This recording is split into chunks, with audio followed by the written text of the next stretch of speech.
Bismillahirrahmanirrahim. Assalamualaikum warahmatullahi wabarakatuh. Alhamdulillahirabbil alamin wa bihi nasta'in wa ala umuri dunya waddin. Allahumma shalli wa sallim wa barik ala sayyidina Muhammadin wa ala alihi wa ashabi ajma'in, amma ba'd. Syukur senantiasa kita hadirkan, kita panjatkan kepada Allah Subhanahu wa taala atas segala nikmat dan karunia-Nya kepada kita semua. Nikmat iman, nikmat Islam, nikmat sehat walafiat, sehingga kita seperti biasa di hari Ahad pagi senantiasa berkumpul bersama dalam rangka thalabul ilmi. Mudah-mudahan ini menjadi bagian dari rangkaian ibadah. Semoga mendapatkan dan memperoleh manfaat serta maghfirah dari Allah Subhanahu wa taala. Amin.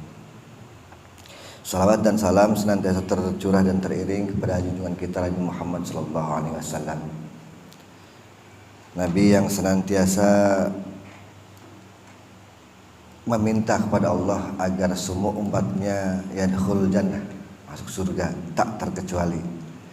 Semoga Nabi kita, Nabi yang senantiasa bersiap-siap memberikan syafaat kepada umatnya, dan semoga kita juga menjadi bagian dari umat beliau yang memperoleh syafaatnya. Amin. Baik, kita lanjutkan kajian kita Nashul Ibad yang kemarin makalah ke-31. Kita masuki makalah yang ke-32. Bismillahirrahmanirrahim.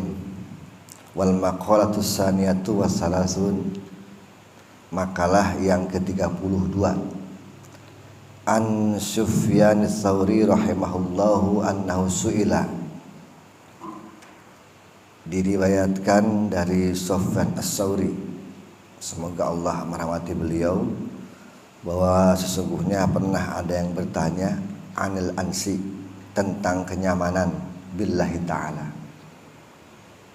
Sufyan Ats-Tsauri ini gurunya Imam Syafi'i. Ada dua nama Sufyan, Sufyan bin Uyainah dan Sufyan Ats-Tsauri. Sufyan Ats-Tsauri ini adalah seorang ulama besar sezaman dengan Sufi wanita Rabi'atul Adawiyah. Jadi abad ke-9, tahun ke-800 sekian, 900 sekian.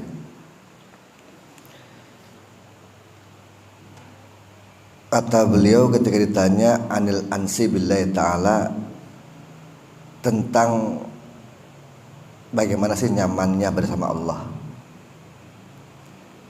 Mahwa, seperti apa nyaman itu, apa itu kenyamanan? Faqala ai Sufyan, kemudian Sufyan Ats-Tsauri menjawab. Jawabannya ini sangat diplomatik. Alla tasta'nisa bi kulli wajhin sabih. Tidakkah engkau merasa nyaman ketika melihat wajah-wajah yang ceria? Ay musyrik ay masyrukin, ay masyrukun atau terang. Ini jawabannya diplomatik ketika ditanya. Tidak menjawabnya langsung, tetapi jawab dengan pertanyaan. Tidakkah engkau ini merasa nyaman ketika ada orang yang berwajah ceria? Sehingga kenyamanan itu ukurannya adalah ketika kita dalam hidup, kita sendiri selalu ceria. Berarti kalau kita selalu bahagia, selalu ceria, berarti kita nyaman dengan hidup. Kalau kita senantiasa kemudian mengeluh atau misalnya sedih, tampak sedih, sehingga kita tidak bisa menikmati dunia, itu cirinya orang tidak nyaman dengan orang lain. Apalagi ketika kita nyaman dengan Allah, sehingga kehidupan kita dalam setiap harinya itu penuh dengan keceriaan, penuh dengan kegembiraan.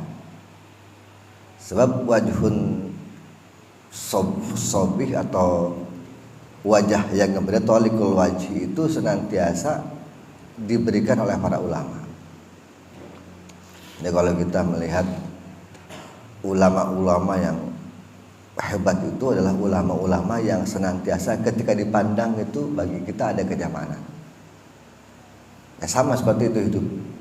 Sehingga ketika kita merasa nyaman dengan Allah, kita akan merasa nyaman ketika kita beribadah dan dekat dengan Allah.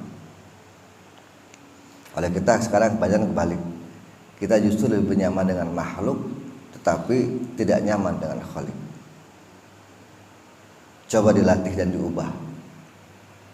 Ada waktu-waktu tertentu saat dimana kita ini nyaman dengan Allah. Sebab kata Al-Quran, orang-orang yang beriman itu adalah orang-orang yang hubban lillah, walladzina amanu hubban lillah. Orang-orang yang beriman adalah orang-orang yang senantiasa cinta kepada Allah. Caranya bagaimana? Ya salah satunya adalah mereka nyaman dengan Allah. Banyak cerita di buku-buku sufi, bahkan para ulama sufi menceritakan, kadang-kadang ada orang yang dibuat oleh Allah tidak nyaman dengan makhluk, dekat dengan si A, kemudian mengharap jabatan, mengharap harta, lalu kemudian ketika sudah memperoleh ternyata malah ditinggalkan, atau mungkin barangkali malah dijatuhkan. Terus-menerus seperti itu. Ada orang-orang yang dibuat terus-menerus tidak nyaman dengan makhluk. Itu sesungguhnya adalah Allah berkehendak bahwa dia itu ingin agar nyaman bersama Allah. Makanya orang-orang yang pusing, orang-orang yang mengeluh, orang-orang yang senantiasa bermuram durja, sedih terus, itu kan orang-orang yang dipaksa oleh Allah untuk kembali kepada Allah. Sehingga wajar kemudian ada orang-orang yang hidupnya itu susah, lama-lama kemudian tidak nyaman dengan makhluk, dan dengan sendirinya atau atas takdir Allah lalu kemudian merasa nyaman dengan Allah melalui ibadah. Dan itu biasanya begitu, orang-orang yang sudah merasa susah itu baru kembali kepada Allah. Tetapi ketika senang itu kadang seringkali lupa kepada Allah. Nah, Allah ini membuat seperti itu, membuat orang-orang yang tidak nyaman, sehingga tujuannya adalah agar mereka kembali kepada Allah dan nyaman dengan Allah. Sehingga ukurannya tidak hanya sholat dalam ibadah, tetapi dalam keseharian. Masa kalau kita ini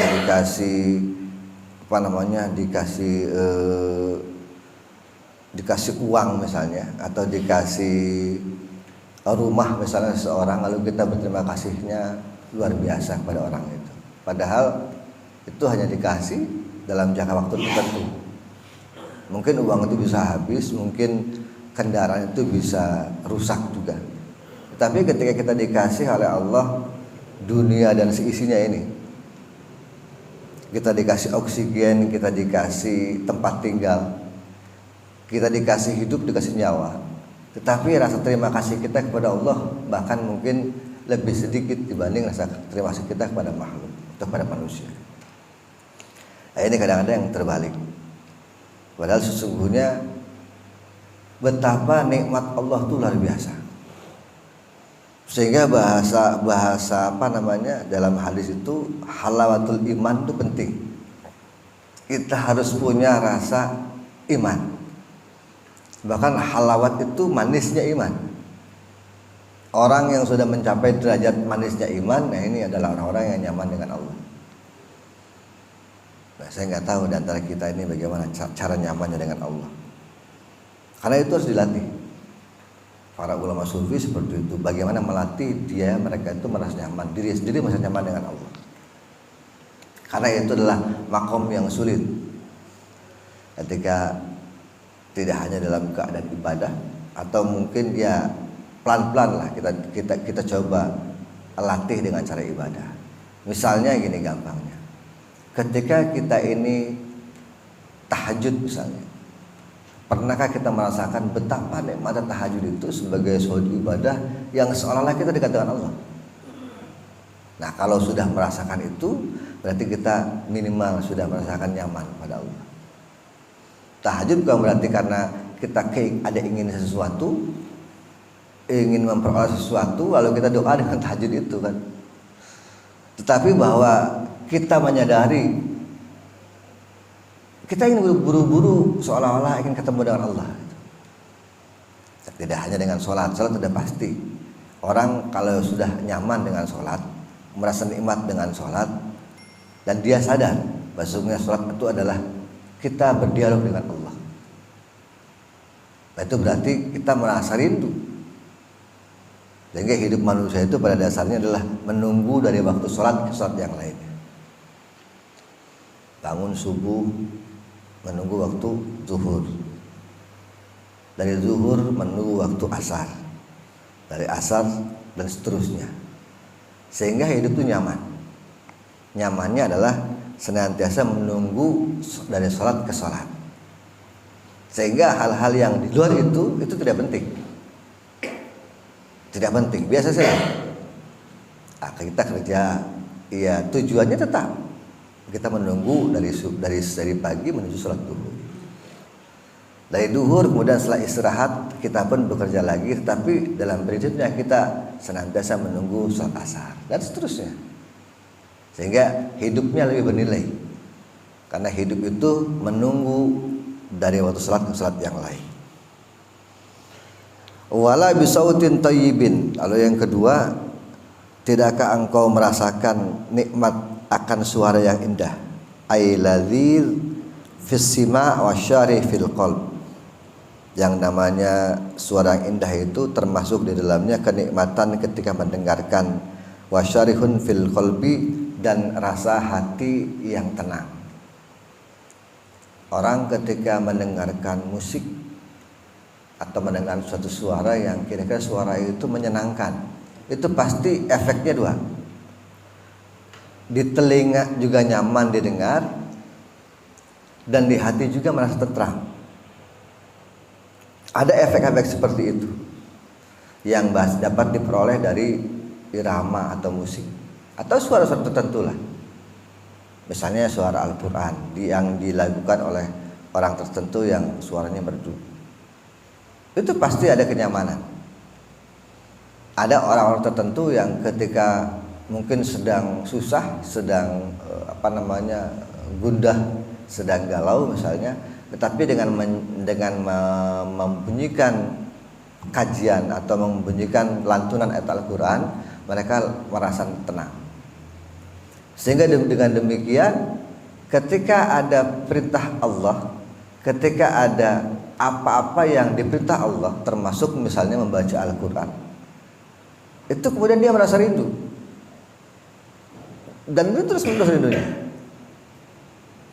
Rindu ingin, jadi kita itu mendengar azan itu rindu, tidak hanya mendengar azan maghrib di bulan Ramadan kan, tetapi rindunya itu tiap hari. Ketika mendengar azan, ya Allah, rindu kok lama ngangkatin azan misalnya. Atau misalnya ketika mendengarkan ayat Al-Quran dibacakan misalnya, lalu kita kemudian zadathum imanan, semakin bertambah imannya. Artinya merasakan itu, merasakan, ya Allah, ketika dibacakan Al-Quran, apalagi paham ayatnya ya. Orang-orang tertentu yang memahami ayat itu bahkan bisa sampai menangis. Kadang ada yang merasa tersenyum. Kenapa? Karena memahami ayat itu. Saking dalamnya memahami, bahkan sampai meresapi. Nah, ini pentingnya di sini. Orang yang sudah nyaman dengan Tuhan itu, dia akan senantiasa bergembira. Yang kedua, dia senantiasa akan ngomong yang baik-baik. Karena bagaimanapun bahwa dia juga merindukan suara yang merdu, suara yang baik. Itu katanya. Yang pertama tadi kata sahabat Sauri adalah ditunjukkan oleh muka atau wajah yang berseri-seri, wajah yang ceria. Lalu yang kedua, ditunjukkan oleh suara yang baik-baik. Wala bilisanin fasihin ay jayyidin, dan juga tidak pula engkau merasa tenang dengan ucapan-ucapan yang baik, kalam-kalam yang fasih dan sahih. Fasih itu mengandung kebenaran, sehingga kalau orang Arab bilang fasih, berarti dia bicara dalam kategori mengandung kebenaran atau kemanfaatan. Ada kalamun fasih, ada kalamun fasid atau qabih. Ya. perkataan yang buruk atau perkataan yang tidak manfaat. Hingga istilah Al-Quran disebut membaca Al-Qurannya fasih. Karena fasih itu mengandung kebenaran. Tidak semata-mata bacaannya benar, tetapi juga faham maknanya. Jadi orang baca Al-Quran dengan fasih itu tidak hanya bacaannya benar, bacaannya pas, tetapi juga memahami maknanya. Sehingga lisan fasih itu adalah bahasa yang baik. Sehingga orang-orang yang nyaman dengan Allah itu dia senantiasa senang ketika ada orang-orang yang senantiasa berkata dengan jujur dan baik. Dan bahkan termasuk dirinya juga sama. Orang yang merasa nyaman dengan Allah, maka dia hidupnya seperti itu. Apa yang diucapkan, apa yang keluar dari mulutnya adalah kebaikan-kebaikan terus menerus, dan orang akan merasakan manfaatnya. Setiap kali dia bicara, setiap kali dia mengungkapkan sesuatu, setiap kali dia berujar sesuatu, itu senantiasa mengandung nilai kebaikan. Jadi hampir tidak pernah ada satupun kalimat-kalimat yang entah itu menyakiti, entah itu merasa orang yang tidak nyaman, entah itu menyinggung orang lain, hampir tidak ada. Sehingga yang keluar dari mulutnya adalah kebaikan dan kemanfaatan. Jadi ini adalah 3 hal yang bagaimana kita ini dapat membuat kita nyaman dengan Allah. Nah, dicontohkan oleh Imam Sufyan Tsauri karena beliau ini adalah seorang sufi besar. Sufyan Tsauri selain sebagai seorang ahli fikih, dia adalah seorang sufi besar, mistikus besar. Sehingga zaman dulu begitu, seorang ulama sufi, ulama tasawuf itu adalah mereka yang sebelum masuk ke dunia sufi itu paham fikih dulu, syariatnya sudah mantap dulu, fikihnya udah mantap, udah ngelotok, syariatnya sudah mantap. Kemudian mereka merambah dunia mistik. Jadi para sufi zaman dulu nggak kayak sekarang. Kalau sekarang namanya kelompok tarekat, yang kadang-kadang zikirnya aja yang banyak, zikir banyak sampai geleng-geleng, berkali-kali ribuan kali kan begitu. Tetapi kenyamanannya dengan Tuhan tidak ada, atau bahkan dia tidak memahami syariat, sehingga banyak mengkritik ulama-ulama dulu tuh mengkritik sufi seperti itu. Bahkan Imam Syafi'i juga sendiri adalah ulama yang mengkritik sufi. Kata dia, kalau suruh memilih antara ahli fikih dan ahli sufi, ya saya tidak di antara keduanya. Orang yang ahli fikih itu adalah orang yang kemudian sangat keras hatinya. Jadi orang yang ahli syariat itu cenderung keras hatinya. Coba aja lihat, dia kacamata kuda kan, haram halal yang dilihat. Orang fikih begitu cenderungnya. Wah ini haram, ini halal, ini haram. Udah itu aja tuh. Tetapi orang tasawuf kalau dia terlampau kemudian masuk ke dalam dunia tasawuf tetapi tanpa dibekali syariat, dia adalah orang yang bodoh, ahmak kata Imam Syafi'i. Ahmak itu udah di atasnya wahlul ya, di atasnya bodoh. Ya, di atasnya bodoh gitu. Jadi di atasnya lagi tuh ahmak namanya. Kalau bodoh biasa gitu, kalau ahmak mah sangat bodoh. Itu Imam Syafi'i menulis syairnya seperti itu. Menulis syairnya bahwa ketika dipilih antara tasawuf dan fikih, saya tidak ada di kedua-duanya. Sebab kenapa? Karena orang syariat atau orang fikih itu adalah keras hatinya. Sebaliknya orang-orang sufi atau tasawuf itu adalah orang-orang yang senantiasa berangan-angan. Ya, banyak angan-angannya, tetapi dia tidak punya kemampuan dalam ilmu hukum. Nah, fikihnya nol. Yang benar adalah bagaimana bisa menggabungkan keduanya. Syariatnya udah hebat, syariatnya udah mantep, fikihnya udah ngelotok, lalu kemudian masuk terjun ke dalam dunia tasawuf. Nah, kalau kita lihat ulama sufi yang nulis buku itu seperti ini ya begini ya hasilnya. Ya Syekh Nawawi itu kan fikihnya dulu diperkuat lalu kemudian masuk ke tasawuf. Salah satu ulama yang mampu mendamaikan antara syariat dan tasawuf adalah Imam Al-Ghazali. Beliau abad ke-11 10 itu membuat kitab namanya Ihya Ulumuddin, itu terkenal. Itu adalah kitab yang menggabungkan atau menselaraskan, mendamaikan antara syariat dan tasawuf. Sehingga kalau kita baca kitab itu, kita akan dibawa ke alam sufi. Tetapi kalau tidak memahami fikih bisa salah jalan. Karena tujuan Al-Ghazali adalah bagaimana kemudian menggabungkan itu. Sehingga yang datang ke Indonesia itu corak Islam, itu corak yang mendamaikan antara syariat dan tasawuf. Nah, beruntung begitu. Beruntungnya bahwa ulama-ulama kita dulu, para pendakwah yang mengislamkan Indonesia, itu beruntungnya mereka adalah orang-orang yang dari sisi fikih Syafi'i mazhabnya, dari sisi teologi atau akidah itu berbasis Asy'ariyah atau Maturidiyah, dari sisi sufismenya, tasawufnya adalah Imam Al-Ghazali. Beruntung, berarti ada 3 unsur yang masuk. Fikihnya Syafi'i, lalu kemudian akidahnya Asy'ari, tasawufnya Al-Ghazali. 3 unsur ini masuk ke dalam jiwa masyarakat Indonesia, Muslim Indonesia, sehingga warna Islamnya itu moderat, itu kata para ahli peneliti itu. Jadi tidak bisa digabung, tidak bisa disamakan dengan Islam yang ada di Timur Tengah. Islam ke Indonesia masuknya seperti itu, dengan berbagai macam jalur. Ada yang bilang Islam dibawa ke Indonesia dari India atau Gujarat. Ada yang bilang Islam dibawa ke Indonesia melalui jalur Persia atau Arab. Ada juga Islam yang dibawa ke Indonesia dengan melalui jalur orang-orang Cina.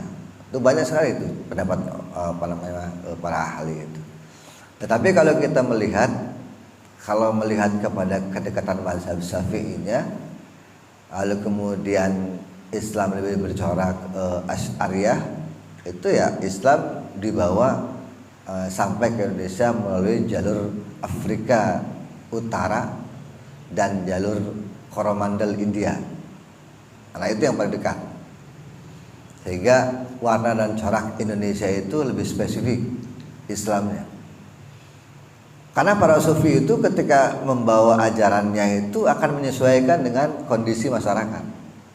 Nah, beda dengan penaklukan zaman dulu. Kalau orang Arab menaklukkan Mesir, orang Arab menaklukkan Palestina, menaklukkan tempat-tempat yang lain, itu cenderung melalui teknik penguasaan wilayah. Nah, kalau Indonesia tidak demikian. Indonesia tidak dikuasai dulu, tetapi mereka masuk melalui jalur perdagangan. Lalu orang-orang dagang itu di dalam kapalnya membawa serta orang-orang sufi atau guru-guru sufi. Itu pelan-pelan masuk ke dalam masyarakat, lalu kemudian berbaur dengan mereka dan menyiasati tradisi-tradisi yang ada, lalu kemudian diislamkan. Sehingga tidak heran kata-kata yang muncul atau istilah-istilah yang muncul dalam Indonesia itu lebih banyak ke Arab-Araban. Itu luar biasa itu. Itu adalah hasil daripada proses Islamisasi di Indonesia. Ada kata-kata gapura misalnya, begitu. Gapura itu kan asal dari Arab ghafuro. Sehingga kalau orang mau masuk ke tempat tertentu ada gapuranya, diharapkan mereka yang masuk itu sudah diampuni dosanya. Itu kan teknik-teknik yang diajarkan para wali. Istilah-istilah dalam bahasa Arab sudah sangat banyak terserap dalam bahasa kita. Jangan jauh-jauh kata-kata majelis, itu kan bahasa Arab. Majelis itu berarti tempatnya orang duduk berkumpul. Tapi sudah diadopsi ke dalam bahasa Indonesia. Gimana caranya bisa masuk? Ya itu karena melalui cara-cara tradisi itu yang kemudian diislamkan oleh para wali. Istilahnya para wali, karena itu yang kita paham. Dan itu betul adanya, kenyataannya seperti itu. Para wali adalah orang-orang yang sufi. Coba aja gambarannya seperti itu kan. Wali itu orang-orang sufi yang pakai baju putih lalu kemudian bertasbih kan. Itu gambaran dalam film-film seperti itu. Dan itu kenyataan seperti itu. Walaupun tidak seperti yang kita lihat sudah kenyataannya. Ya, para sufi itu biasanya ya mereka berbaur biasa dengan masyarakat, tetapi dengan cara tertentu mereka bisa dan mampu mengislamkan masyarakat dengan cara-cara yang tidak berbenturan atau tidak kemudian melawan tradisi yang ada. Ya pelan-pelan, sehingga kita bersyukur buat corak Islam di Indonesia adalah corak Islam yang sangat moderat dibanding dengan Islam-Islam yang lain di Timur Tengah. Ya, kita bersyukur, dan hampir mungkin tidak ada gesekan yang lebih besar, yang lebih keras gitu di Indonesia dibanding negara-negara di Timur Tengah. Bayangkan ketika dulu Muhammad bin Abdul Wahab menguasai Saudi Arabia, itu luar biasa kan. Gesekannya abad ke-18 itu ketika Arab Saudi dikuasai oleh Wahabi, itu kan jelas mereka menginginkan semua makam, semua kuburan ulama itu dihancurkan. Seandainya tidak ada ulama Ahlussunnah wal Jamaah, maka sampai sekarang Madinah pasti sudah tidak ada makam Rasulullah. Ketika tidak ada makam Rasulullah, pasti Madinah sepi. Kita tujuannya kalau kita haji atau umroh ke Madinah, itu tujuannya ziarah ke makam Nabi, bukan melihat Masjid Nabawi, bukan. Tapi kebetulan di Masjid Nabawi itu ada makam Nabi, ada kuburan Nabi Muhammad SAW, sehingga kemudian Madinah menjadi kota wisata untuk berziarah. Bayangkan seandainya dulu tidak ditahan oleh ulama Ahlussunnah wal Jamaah, habis.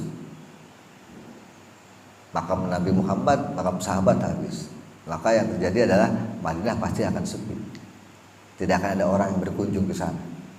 Karena buat apa berkunjung ke masjid sama dengan Masjid Kuba, selesai berkunjung pulang, tidak ada apa-apa. Tapi dengan adanya Madinah dan dengan adanya makbarah Rasul di situ, maka menjadi wisata kunjungan ibadah. Karena hampir di antara kita semua seluruh umat Muslim di dunia ketika akan datang ke Madinah, tujuannya adalah untuk ziarah ke makbarah Nabi Muhammad SAW. Nah, kita beruntung. Sehingga begitu, dulu itu ketika Wahabi menguasai Arab Saudi itu luar biasa, semua dihancurkan, termasuk kemudian pusarannya putri baginda Nabi Fatimah dan juga istri Nabi Aisyah. Nah sekarang beruntung masih dikasih tembok, dibatasi sehingga orang paham dan tahu membedakan mana makbarah para ulama, para wali dan keluarga Nabi, mana yang tidak. Seandainya semua rata dengan tanah, kita bagaimana mau melihat, menyaksikan satu peristiwa sejarah, tradisi yang pernah dibangun oleh Nabi. Dan bahkan kubah masjid itu dihancurkan dulu. Masjid tidak boleh pakai kubah. Nah bayangkan kalau kita akan seperti itu, betapa Islam itu hilang seninya, habis. Nah, beruntung masih ada masih ada dorongan dan kemudian perlawanan dari para ulama Ahlussunnah untuk tidak serta-merta membongkar habis semua bukti sejarah Islam. Dan ini adalah kemudian Muhammad bin Abdul Wahab berkolaborasi dengan Bani Saud. Sekarang kan begitu, sehingga namanya Saud di Arabia. Itu menunjukkan klan atau keluarga. Tadinya Hijaz. Tadinya kan Arab itu kan Hijaz, Mekah, Madinah itu Hijaz, Yaman, Hijaz. Tapi ketika sudah dikuasai oleh Wahabi dan berkolaborasi dengan Bani Saud, lalu kemudian namanya diganti menjadi Saudi Arabia. Arab miliknya Saud. Maka semua keturunan Saud itu menjadi raja. Terakhir adalah Raja Salman sekarang. Sehingga luar biasa, itu kan berarti dikuasai secara klan. Politiknya dikuasai oleh politik yang bersifat turun temurun, monarki. Arab Saudi itu monarki. Masih mending coba di Indonesia kalau monarki gimana ceritanya? Bisa nggak laku gitu kan. Nah bersyukur Indonesia dilalui mekanisme politiknya melalui pemilihan umum. Di Arab tidak mengenal pemilihan umum. Pokoknya yang penting anaknya raja, baik buruk anaknya raja. Sehingga ya begitu. klan Saud masih menguasai. Ya, kita beruntung bahwa negara Arab itu negara yang didoakan Nabi Ibrahim, sehingga negaranya menjadi negara yang aman, makmur dan nyaman. Oke, kemudian wal maqalatus salasa wa salasun, makalah yang ke-33. An Ibni Abbas radhiyallahu anhuma annahu qala, dari Ibnu Abbas beliau berkata, az-zuhdu salatu ahrufin. Nah, kita masuk ke dalam bab zuhud. Zuhud itu ada 3 huruf kata beliau, zai, ha dan dal. Zai, ha, dal, zuhud. Fazai zadul ma'ad. Zai itu menurut Ibnu Abbas adalah zadul lil ma'ad, itu mencari bekal untuk hari akhirat. Bekalnya apa? Bekalnya takwa kepada Allah. Nah, kita ini unik kadang-kadang. Ketika dalam sisi kemanusiaan rasa takut itu untuk dihindari. Kalau kita merasa takut kan berarti kita menghindari sesuatu. Kita takut api, berarti kita tidak kemudian dekat-dekat dengan api. Kita takut tertabrak, maka kita berhati-hati ketika di jalan. Atau bahkan mungkin dengan berupaya sekuat mungkin tidak mendekati itu. Tetapi takwa itu ketika kita takut kepada Allah, kita disuruh mendekat kepada Allah. Nah, ini bedanya. Takut terhadap sesuatu kita ini menjauh, tetapi takut kepada Allah kita mendekat. Mendekat dalam artian bahwa kita ini mampu untuk menghindari apapun yang dilarang Allah dan menjalankan segala apa yang diperintahkan Allah. Itu bahasa takwa, bahasa sederhananya seperti itu. Imtisalul awamir wajtinabun nawahi, itu yang paling terkenal, yang paling masyhur. Definisi takwa itu adalah menjalankan segala perintah dan menjauhi segala larangan. Itu yang paling mudah definisinya. Walaupun takwa itu sangat luas nanti pada akhirnya. Kata-kata takwa itu dalam Al-Quran sangat banyak, dan itu intinya secara umum itu adalah menjalankan perintah Allah dan menjauhi larangannya. Sudah itu saja. Ketika kita takwa kepada Allah, itu adalah dalam rangka kita ini zadun lil ma'ad, untuk mencari bekal hari akhir. Karena bekal kita di dunia ini hanya untuk itu sesungguhnya. Dunia itu adalah mazra'atul akhirah, sarana menuju kepada akhirat. Dari intinya itu kita mencari hidup itu di sana, bukan di sini. Di sini itu hanya tempat sementara. Kita kemudian mencari bekal untuk menuju kepada kehidupan yang lebih abadi, lebih jauh, lebih lama, lebih nikmat. Itu. Tapi kadang-kadang kita dilupakan. Makanya kritik orang-orang sufi itu dia bilang, bahkan Nabi pun bilang begitu, nggak salah. Al hayatu naumun wal mamatu intabahun. Orang hidup itu hakikatnya tidur, orang mati itu adalah bangun, kan begitu. Sehingga kita patut bersyukur bahwa pada hari ini kita masih hidup, karena ini adalah kenikmatan yang paling besar, kenikmatan yang dicari oleh orang-orang yang mati sejak Nabi Adam sampai hari kiamat.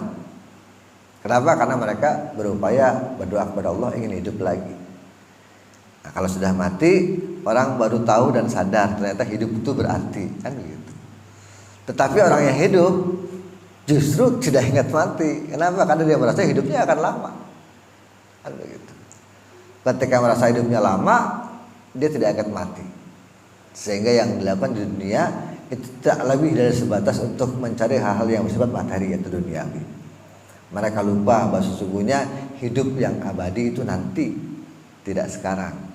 Tapi bahwa dunia jadi sarana atau mazra'ah lil akhirah. Ya, tidak mungkin ada akhirat kalau tidak ada dunia. Sehingga dunia ini penting sebagai sarana untuk menuju akhirat. Jadi hidup itu ya begitu aja. Tadi dibilang menunggu waktu salat, dari salat ke salat, lalu kemudian menganggap hidup dunia ini tidak penting, Karena yang penting adalah hidup nanti di akhirat. Sehingga kalau tidak penting di dunia, yang dicari oleh kita adalah bekal, yaitu berupa takwa kepada Allah. Ya caranya banyak lah. Orang takwa itu banyak sih dalam Al-Quran. Ada yang takwa itu alladzina fis sarra wad dharra, orang yang senantiasa memberi kepada orang lain walaupun dalam keadaan sempit dan luas. Dia punya uang, nggak punya uang, dia tetap sedekah. Dalam wal kadhimin al ghaidh, itu menahan marah, itu kan takwa juga. Lalu wal afinan nas, senantiasa memaafkan orang lain juga takwa juga. Jadi banyak perbuatan-perbuatan seperti ini sesungguhnya adalah dalam rangka kita ini memperoleh bekal untuk yaumil akhir.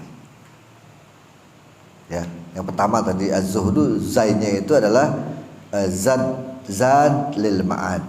Yang haknya itu hudal lid-din, ay suluku tariq yusalu ila tariqah al-muhammadiyah. Petunjuk dalam hal agama, atau suluk itu jalan, tariq juga jalan yang sampai kepada jalan-jalan yang dimaksud oleh umat Muhammad. Dan Muhammadiyah itu artinya umat Muhammad. Sehingga kita tidak canggung juga kalau kita dibilang Muhammadiyah, ya iya betul karena kita umat Muhammad. Jadi jangan salah dipahami karena kita orang NU misalnya lalu nggak mau disebut Muhammadiyah, ya salah juga. Semua orang NU adalah orang Muhammadiyah. Kenapa demikian? Karena Muhammadiyah itu artinya adalah umatnya Muhammad.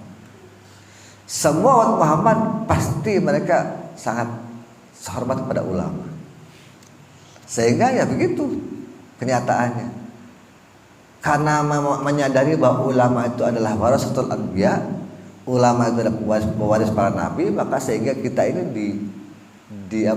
diperintah untuk taat pada ulama. Ya yang kita taati siapa lagi? Karena mereka adalah pewaris para nabi. Jangan kemudian kita merasa tahu hadis lalu kita merasa sebagai orang yang paling menjalankan sunnah, kan begitu. Itu kan kebalik. Padahal hadis yang kita pahami, yang kita tahu mengambil dari hadisnya Imam Bukhari, dan Imam Bukhari itu adalah ulama.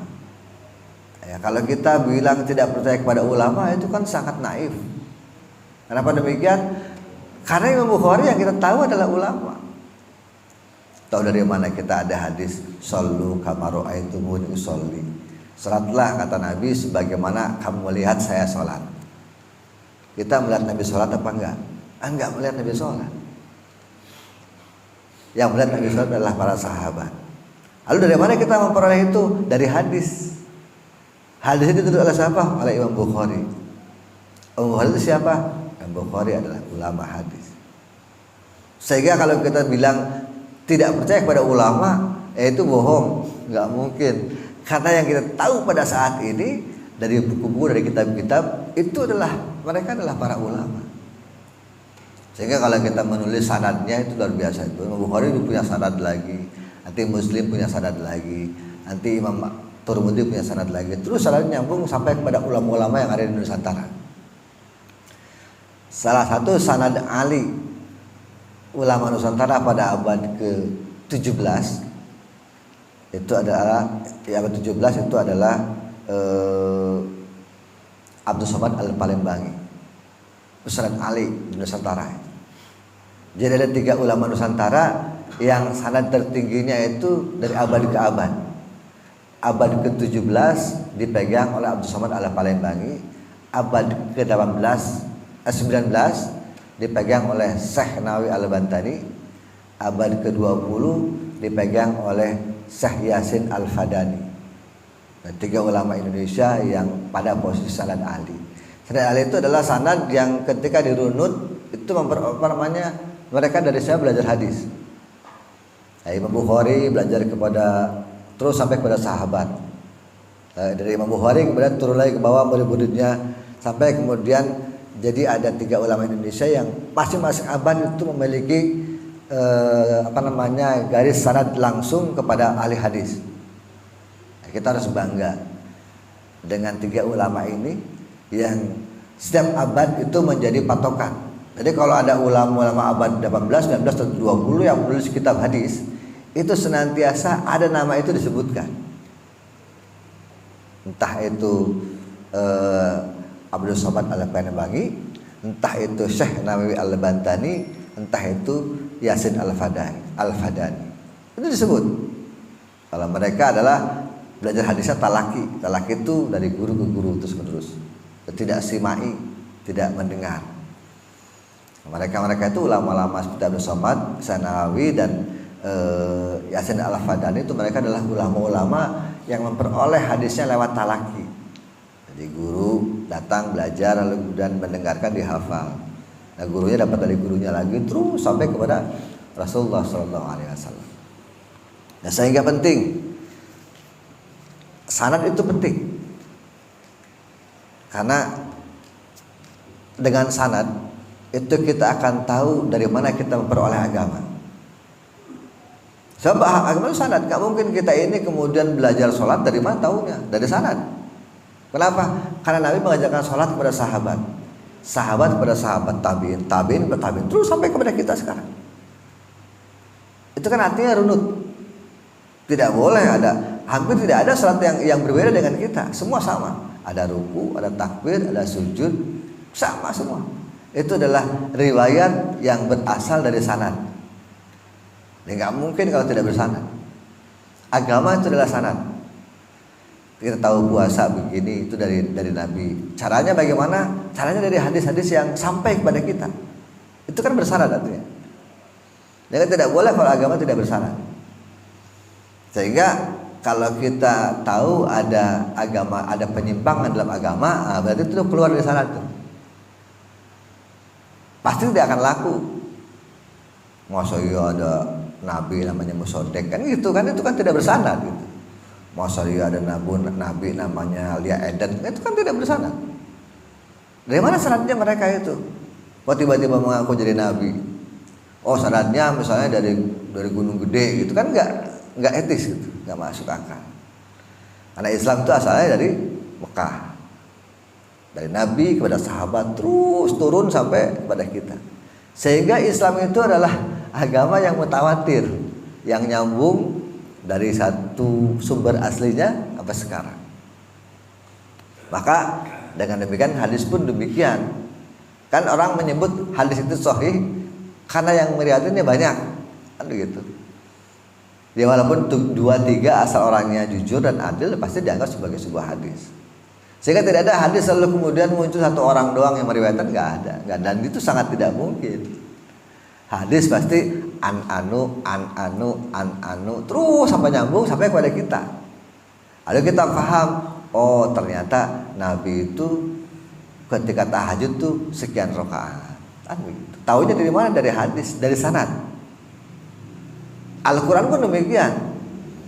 Al-Quran itu kan diistilahkan al-mutawatir bitilawati. Itu mutawatir syaratnya. Dan bahkan cara bacanya juga mutawatir. Jadi Al-Quran yang sampai kepada kita, bacaan Fatihah yang sampai kepada kita, ihdinas siratal mustaqim misalnya, itu syaratnya mutawatir itu. Semua sama seperti itu. Jadi tidak mungkin ada yang beda bacanya.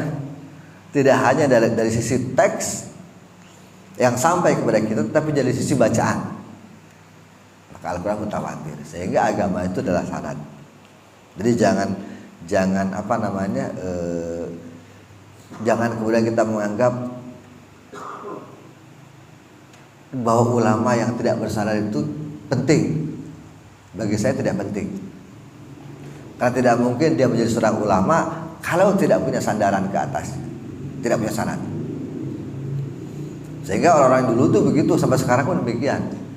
Ketika dia melihat ada seorang ulama yang hebat, yang besar, lihat siapa gurunya. Lalu kemudian gurunya itu siapa gurunya terus. Dan bahkan penting ketika kemudian menyandarkan keilmuan seseorang terhadap sanad yang telah diperoleh. Jadi begitu. Agama itu sanad. Karena kita akan tahu dari siapa kita memperoleh agama kita. Ya kalau sanadnya aja melenceng udah salah, ya pasti agamanya salah. Tapi kalau sanadnya mutawatir lurus, pasti agamanya benar. Wal ha hudaliddin. Wadal dawamun ala ta'ah. Jadi zuhud itu zadun lil ma'ad, mencari bekal untuk akhirat. Zaidnya, haknya adalah hudan lidin, petunjuk bagi agama. Lalu kemudian yang ketiga dalnya itu dawamun ala ta'ah, mendawamkan terhadap ketaatan kepada Allah. Istiqomah. Istiqomah itu penting untuk kita pahami, bukan berarti saya mau istiqomah tahajud lalu kemudian ketika tidak tahajud sehari nyeselnya luar biasa, bukan main. Tidak seperti itu. Imam Nawawi, jadi ada Syekh Nawawi, ada Imam Nawawi ya. Imam Nawawi Al-Baghdadi dari Irak ya. Itu dalam kitabnya Al-Majmu' menyatakan istiqomah itu adalah orang yang biasanya orangnya senang baca Al-Quran, tiap maghrib baca Al-Quran terus tiap maghrib. Lalu kemudian suatu hari anaknya sakit, sehingga dia tidak sempat membaca Al-Quran, tetapi mengurusi anaknya yang sedang sakit atau orang tua yang sedang sakit. Ini sama, masih dalam kondisi istiqomah. Jadi istiqomah itu bukan terus menerus, kemudian tidak berubah, tetapi bahwa dia punya niat untuk tetap menjalankan membaca Al-Quran setiap maghrib ya, walaupun ada hal yang kemudian ditinggalkan karena lebih penting. Jadi tetap istiqomah seperti itu. Jadi istiqomah bukan berarti kemudian terus menerus dalam konteks itu terus saya mau istiqomah salat jamaah. Lalu kemudian ketika anaknya sakit, orang tuanya sakit, lalu jamaah itu tetap dijalankan tapi meninggalkan orang sakit. Itu istiqomah yang salah. Istiqomah yang benar adalah ketika ada hal yang lebih penting, apalagi menyangkut nyawa, lalu kita kemudian beralih sementara ke sana, mengurusi orang tua sakit, lalu kemudian mengurusi anak sakit, atau misalnya berbuat hal yang lain yang sehingga kita tidak sempat jamaah, maka itu masih dalam kategori istiqomah fiddin, istiqomah dalam agama. Jadi nggak usah khawatir kalau tahajudnya ketinggalan, bukan berarti karena kita tidak istiqomah, atau bahkan kita beranggapan ya Allah setan ini menggoda saya terus. Setan itu menggoda bukan kita meninggalkan tahajud, tetapi agar kita ini menjadi kafir, kan begitu. Menggoda tahajud itu hal gampang. Sehingga kalau kita memahami bahwa apapun menjadi kehendak Allah, ya saya ketika saya bangun juga Allah yang bangunkan saya untuk tahajud. Ketika saya pun tidur dan telat tahajud ya karena itu juga takdir Allah yang tidak membangunkan saya ketika tahajud. Jadi kan biasa saja. Tidak kemudian menyesal luar biasa. Sehingga saya pernah beberapa kali menekankan yang sunnah tetaplah menjadi sunnah.